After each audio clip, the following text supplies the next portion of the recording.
And joining me on this broadcast is my colleague Ashwin from Kerala and Colonel S. Dini, an ex-serviceman retired from the Indian Army. A very warm welcome to both of you. First of all, coming to you, Colonel Dini, it's a clear case of high-handedness and brutality on the part of Kerala police against a serving soldier of the Indian Army. 4 policemen have been suspended in this case so far. Do you feel that is justice enough? Oh, absolutely not. What Ashwin was reporting, that the kind of brutality which the Kerala policeman inflicted upon the soldier and his brother, it can never be justified by mere suspension. Remember that the earlier action taken by the Kerala police was to post them out of the police station. Just imagine that after this brutality, the punishment given to them was posting out from the particular station to other stations was the punishment given. And after, when the media picked it up, was the government was forced to then give suspension orders for these 4 policemen. But I believe that the kind of violence which was unleashed upon these 2 persons, especially the soldier, especially a serving soldier of the Indian Army, I don't think anything less than criminal proceedings against those 4 policemen is what is needed. And I'm sure the state government is closely monitoring it, and the other the ex-servicemen organizations are also monitoring it, and the Indian Army also would be monitoring it, because this is not a one-off case. This has been happening in Kerala for a very long time. That time and again there are altercations in which the people in forces in the service are picked up randomly, and the kind of treatment which is being done to them does not justify any kind of there's no sense of proportionality in that. And here again is a classical case in which an altercation which happened, like Ashwin was saying, in front of the police station on the road. The policeman literally held him by his collar, took him inside, and was brutally beaten up. And now the evidence is very clearly visible that the police people were involved in initiating the violence, and also the kind of this particular visuals are only a part of it.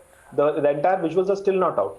And the most glaring observation which I have is that there is a procedure in place wherein the police have to obey certain rules and regulations once they arrest or detain any serving person. And that is to inform the nearest police, nearest army authorities about this particular arrest. Now, here is a soldier who was in remand for 12 days, and yet the police did not bother to inform the authorities, army authorities, on time. And now, after deliberations or as a cover-up, they're producing documents and all this, but nobody knew that this kind of a thing had happened, and that is precisely because the police never informed, and that is a grave procedural lapse also. So all in all, and one more important thing which I'm sure Ashwin also would have noticed and would have is that Kerala is under the grip of a total drug mafia thing which is happening in Kerala. There's a state government which is carrying out a campaign against drugs, and here is a police making a fake case against the soldier, and now what the case is against them is a fake MDMA case on the soldier and his brother. Now imagine, now it is not a question of against a soldier, it is against an institution. And that is the most serious thing which I consider, that first you inflict violence on the soldier, and then you charge a fake drugs case against him. So this is not pardonable, and I'm sure the authorities will look into it and take whatever is necessary action is required to be taken. Colonel Dini, I would like to ask you this. Colonel Dini, I would like to ask you this. In a issue like this, when a serving army Jawan has been taken into custody, and when something illegal has happened, what is the due process from the side of the defense forces when such issues arise? Could you tell us a little bit about it? And on the second question also is that what should the Chief Minister of the state should ideally be doing in this case, because he is also in charge of the Home Ministry as well? See, Ashwin, the first and foremost is that whenever such a case comes, very well that the army or the armed forces, they're very particular about maintaining discipline in the forces. So whenever such case come involving a personnel of the Indian Armed Forces, the first thing is that they carry out a court of inquiry. They inquire what has happened and how it has happened, and who's to be blamed. even if there is an iota of blame against the individual, accordingly the punishment is given by the army authorities. Now, this can only happen once the police inform them that there is a case against this particular individual which belonging to this particular unit, and now the army can take action against them, or would they like the case to be handed over to the civil. So, except for rape and murder, rest all cases, the authority lies within the armed forces to take appropriate action against their own personnel. But here, the police did not bother to inform the authorities on time, and therefore the delay was caused in actually knowing what is happening to the soldier. So if it was handed over, if the case was genuine, then the case should have been handed over to the army, and the army would have then taken a decision whether to try it themselves or even try give the case back to the civil authorities.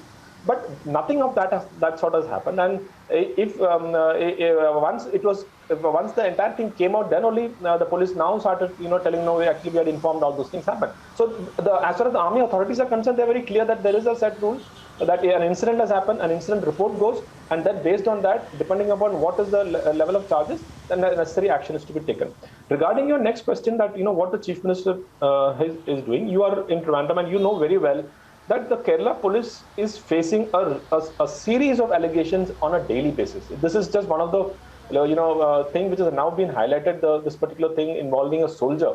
But on a daily basis, Kerala police is facing serious issues regarding the conduct to common man, to mothers, to very poor people and all those things. So they have an issue.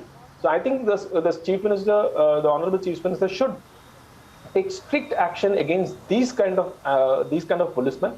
There are a set of criminals in Kerala police. I am not saying that the entire Kerala police is like that. There are some fine professional soldiers, policemen in Kerala police also. I know that they are not corrupt. They are working honestly. But I am talking of the set of criminals in uniform. They have to be taken to task.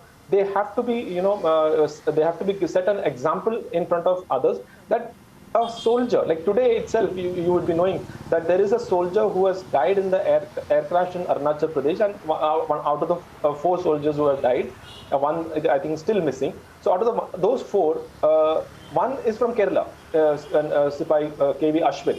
Now this is the kind of society wherein you are receiving the mortal remains of soldiers who have fallen killed in action along the borders, and on the other hand, you have policemen who are trying to break the index finger of a soldier, saying that I want to see how you're going to use the rifle again. So this thing cannot be, this cannot be justified, and I'm requesting to the Chief Minister that exemplary punishment be taken against those policemen who are guilty.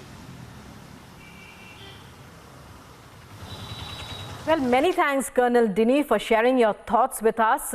So the family of Vignesh and Vishnu clearly demanding justice. What steps will be taken? We are watching this story very closely. For that, many thanks to Ashwin as well for joining us. And let's move on.